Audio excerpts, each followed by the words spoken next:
Salut, moi c'est Amy et avec mon chéri on voyage dans ma voiture aménagée. Nous sommes actuellement à Copenhague mais aujourd'hui on change un peu nos habitudes. On laisse la voiture ici, on marche 5 km et on prend le bus. Direction Malmö, qui se prononce Malmö je crois, en Suède. C'est une ville de Suède littéralement en face de Copenhague et pour y accéder il faut prendre un pont un peu particulier qui fait aussi tunnel. C'est moite-moite. Et on a pris cette décision parce que les ponts sont payants et que ça nous revenait moins cher de faire comme ça. Aujourd'hui, c'est le premier jour du voyage où il fait grisouille. Mais on arrive quand même à profiter de l'architecture. Donc pas si différent, mais quand même. L'atmosphère est bien différente de ce qu'on a vu jusqu'ici. Alors est-ce que c'est la faute au temps ou pas? Je ne sais pas. Mais c'est quand même assez agréable et il n'y a pas énormément de monde. On achète des petites pâtisseries. Je sais qu'au Danemark, les pâtisseries sont délicieuses et détrôneraient presque la France. Mais je n'ai pas eu l'occasion d'y goûter, du coup on a goûté ici. Et c'est validé. On se promène dans les rues, puis dans un parc. Ici aussi, on peut faire du pédalo sur les canaux. Je trouve ça vraiment génial. Et on se rend au château de Malmö qui abrite de nombreux musées. Nous ne les avons pas visités, mais à l'extérieur, il y a un petit écriteau qui explique déjà pas mal de choses très intéressantes. Nous nous rendons ensuite dans le quartier écolo de la ville où il y a cette tour torsadée. C'est une vraie prouesse architecturale car c'est la première qui a été montée de cette manière. Ici aussi, nous choisissons de tout faire à pied, mais il se met à pleuvoir de plus en plus. Il y avait d'autres choses à voir, mais complètement à l'opposé et la pluie nous décourage un peu. Donc on se réfugie dans la gare où on grignote quelques trucs. Évidemment, le soleil pointe le bout de son nez au moment où on doit repartir. Donc on emprunte à nouveau le pont-tunnel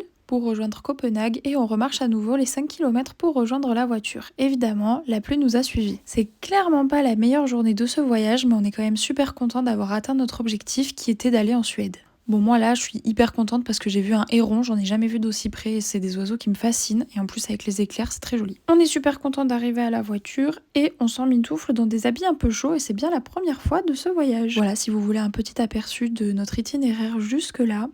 Et Malmö, c'était notre destination la plus lointaine. On décide de s'avancer pour l'étape de demain qui va être un réel retour en enfance. Et du coup, on repasse par les 2 ponts qu'on avait déjà traversés. Et nous dormons dans la ville de Billund au Danemark. On dirait pas parce qu'ici il fait jamais nuit, mais là il est plus de 23h et il ne fera pas plus nuit. À l'arrivée, il pleuvait encore et grande fierté personnelle, j'ai réussi à déplier l'aménagement de l'intérieur. Abonne-toi pour voir la suite.